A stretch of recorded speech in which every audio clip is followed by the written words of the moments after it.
All right, so we have showers and thunderstorms in the forecast today, and these scattered showers and storms will stick around throughout the day.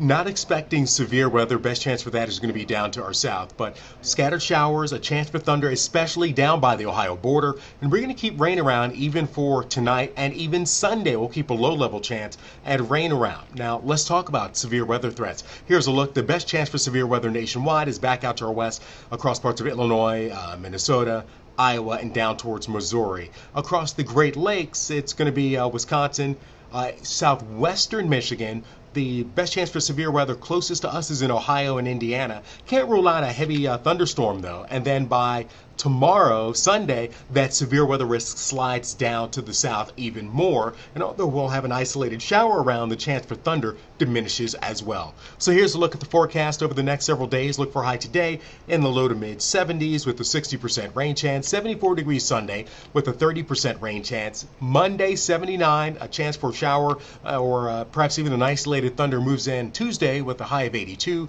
83 Wednesday with more rain in the forecast on Thursday. This is the last week of school for a lot of kids, and it'll certainly feel like summer with temps near and above 80 degrees.